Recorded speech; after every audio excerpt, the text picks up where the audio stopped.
आपके यूनिट 1 के topic chemical formula equations and calculations, one of the most easiest and one of the most dreadful topics for many students. इसके अंदर भी अगर हम देखें तो ये टॉपिक तीन चीजों पर मुश्तमिल है, तीन टॉपिक्स अलग अलग टॉपिक्स पर मुश्तमिल है। एक है केमिकल फार्मूला, एक है केमिकल इक्वेशंस एंड एक है केमिकल कैलकुलेशंस।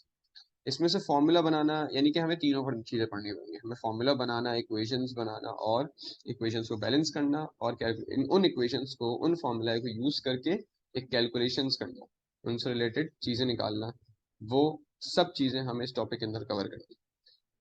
तो अगर आप देख सकते हैं आपकी स्क्रीन के सामने, मैंने सबसे पहले कैलकुलेशंस को स्टार्ट किया है क्योंकि ये सबसे कह सकते हैं कि आप लोग मुश्किल पार्ट लगता है जो स्टूडेंट्स को, क्योंकि फॉर्मूला इक्वेशंस अभी फॉरन बनाना सिखा दूंगा मैं आप लोगों को, तो आप लोगों को सारी चीजें समझ आ जाएंगी। लेकिन कैलकुलेशंस जो है ना, इसको सीखना पड़ता है। और सीखने के बाद भी इसके अंदर क्या होता है कि इसके अंदर थोड़ा सा आपको खुद भी थिंकिंग करनी पड़ती है। खुद भी आपको थिंकिंग करके इसके अंदर अपनी लॉजिक और एक सिस्टम को अप्लाई करना होता है। आपके दिमाग में वो सिस्टम बना होना चाहिए कि मैं इस तरीके से लेके चलूंगा तो मुझे ये आंसर मिलेगा, इस तरीके से लेके चलूंगा तो मुझे ये आंसर मिलेगा। तो ये सारी चीजें ना आपके दिमाग में होनी चाहिए। खैर, कैलकुलेशंस को पढ़ने से पहले ना एक इंपॉर्टेंट टर्मिनोलॉजी है जिसको हम कहते हैं स्टोइशियोमेट्री। ये समझना इंपॉर्टेंट है। हो सकता है बहुत सारे स्टूडेंट्स ने ये टर्म पहली बार सुना हो सकता है बहुत सारे स्टूडेंट्स ने ये टर्म सुन चुके हों, लेकिन उसका मीनिंग प्रॉपर्ली ना पता हो, और बहुत सारे स्टूडेंट्स को क्या पता है मीनिंग पता भी है उसका। तो ये जो कॉन्सेप्ट है स्टोइशियोमेट्री का, ये आप use through out the calculation topic कर रहे होते हैं। जब आप इसकी सिंपल से अगर मैं वजाहत करूं तो ये होगा कि जब आप कैलकुलेशन के अंदर इक्वेशन को देखकर चीजें निकालने की कोशिश कर रहे होते हैं, उस वक्त आप स्टोइशियोमेट्री का इस्तेमाल कर रहे होते हैं। वो जो कैलकुलेशन के अंदर आप जो मोलर रेशियोज देख रहे होते हैं इक्वेशन के से रिलेटेड, जो बैलेंस्ड इक्वेशन के अंदर आप इक्वेशंस रेशियो देख रहे होते हैं मोल्स के of different reactants and products, वो आप क्या कर रहे होते हैं? Basically you are trying to measure the amount of substances via those molar ratios, via those stoichiometrical ratios। ठीक है, तो स्टोइशियोमेट्री इसको कहते हैं। यहाँ पे दो डेफिनेशन आपके सामने मैंने लिखी है, जो आपको समझ आ जाए जिससे बेहतर।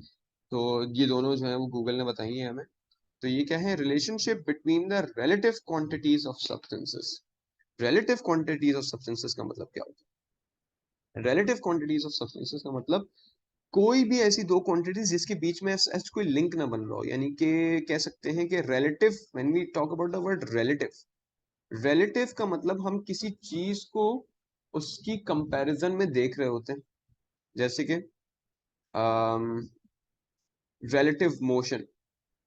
तो रिलेटिव मोशन का मतलब क्या होता है कि भाई कोई चीज मूव कर रही है, लेकिन वो किसके रिव्यू पॉइंट से मूव कर रही है? कोई पर्सन स्टैंडिंग, तो relative to the person. The object is moving in a direction relative to the person that is observing it. तो रिलेटिव का मतलब किसी चीज से कंपेयर है, किसी चीज को आप रेफरेंस बना के जब उस चीज की बात करते हैं उसको आप रिलेटिव की टर्म से डिस्क्राइब करते हो। रिलेटिव क्वांटिटीज ऑफ सब्सटेंसेस मतलब आपके पास कोई ऐसी दो क्वांटिटीज मौजूद हैं जिनके बीच में कोई ऐसा रिलेशनशिप नहीं नजर आ रहा। उसके बीच का रिलेशनशिप फाइंड आउट करने के लिए क्या करते हैं? हम स्टोइशियोमेट्री का इस्तेमाल करते हैं। So relationship between the relative quantities of substances, जैसे कि मैंने कहा 10 grams of sodium added in 10 grams of water. अब बजाहिर तो हमें ये दिख रहा है कि दोनों की वैल्यूज सेम है, लेकिन उनके बीच का हमें कोई रिलेशनशिप समझ नहीं आएगा जब तक कि हम उसकी इक्वेशन स्टैब्लिश करके उसके आपस के रिएक्शन को ना देख लें, और उस रिएक्शन के अंदर कितनी क्वांटिटी इन्वॉल्व होनी चाहिए for a complete reaction to occur. जब तक हमें ये सब बातें ना पता चलते हैं तब तक वो हमारे लिए सिर्फ क्वांटिटीज हैं जो कि हम ऐड कर रहे हैं। We don't know anything apart from their values given to us. We don't know what is the relationship between them। यानी कि हमें ये नहीं पता होगा कि 10 ग्राम सोडियम डालने से क्या 10 ग्राम ऑफ वाटर पूरा रिएक्ट करेगा, या 5 ग्राम वाटर रिएक्ट करेगा, या और ज्यादा चाहिए होगा हमें कंप्लीट रिएक्शन के लिए। कंप्लीट रिएक्शन होगा भी या नहीं होगा, प्रोडक्ट्स क्या फॉर्म होंगी, प्रोडक्ट से कितने रिएक्ट वो बनेंगे, मोल्स बनेंगे, या फिर प्रोडक्ट की कितनी क्वांटिटी बनेगी, ये बात हमें नहीं पता होती। तो स्टोइशियोमेट्री ही वो चीज है। स्टोइशियोमेट्री की मैंने यहाँ पे लघवी, जो उसको लघवी मतलब उसकी डिक्शनरी वर्ड्स जिससे वो डेरिवेटिव जो मीनिंग है स्टोइशियोमेट्री का वो भी लिखा है। This is derive from Greek word स्टोइशियो।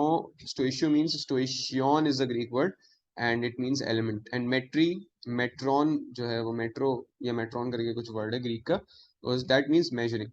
तो एलिमेंट्स तो नहीं होते सिर्फ हमारे पास डिफरेंट केमिकल रिएक्टेंट्स होते हैं। तो उन्हीं केमिकल रिएक्टेंट्स की मेजरमेंट से हमें जो रिलेशनशिप स्टैब्लिश होता है उनके बीच का, उसको हम स्टोइशियोमेट्री के अंदर देखते हैं। तो it is relationship between relative quantities of substances taking part in a reaction, जो रिएक्शन का पार्ट बनी हुई है, और फॉर्मिंग अ कंपाउंड, दोनों बातें एक ही है। Taking part in a reaction, सही है, और उसके नतीजे में जो कंपाउंड बनेगा, जो भी प्रोडक्ट बनेगी, typically a ratio of whole integers. तो ये आप लोगों ने नोटिस किया होगा कि जब आप इक्वेशंस बनाते हैं तो उसके अंदर आप जो मोल्स लगाते हैं उससे पहले, हर कंपाउंड से पहले, वो उसके ज्यादातर इंटीजर्स यानी कि होल नंबर में होते हैं, ठीक है, पॉजिटिव इंटीजर्स होते हैं, होल नंबर में होते हैं। तो ये चीज होती है stoichiometry, using the equation that you make and the numbers that you put, the moles that you put before each compound to show how many moles of a substance are reacting and how much or how many moles of compound are forming in the product side। ये सारी बातें आपको stoichiometry से समझ आती है। Second is, it involves using relationships between reactants and products, of course, ठीक है, रिएक्टेंट्स और प्रोडक्ट्स के बीच का relationship, 2 moles of sodium makes 2 moles of this, इसी तरीके से हम सॉल्व करते हैं ना अपने कैलकुलेशंस में। In a chemical reaction to determine the desired quantitative data, वो क्वांटिटेटिव डेटा कुछ भी हो सकता है, वो आप मास भी, आपसे कह सकते हैं मास निकालो, आपसे कहते हैं वॉल्यूम निकालो, आपसे कहते हैं कॉन्सेंट्रेशन, ये सारी बातें आती हैं ना। तो क्वांटिटेटिव डेटा निकालने के लिए हमें रिएक्टेंट्स और प्रोडक्ट्स के आपस में रिलेशनशिप को देखना होता है इन एन इक्वेशन, और वो इक्वेशन स्टोइशियोमेट्रिकल इक्वेशन होती है, और स्टोइशियोमेट्री के थ्रू ही आप फिर कोई भी अननोन फैक्टर, कोई भी अननोन डेटा निकाल पाते।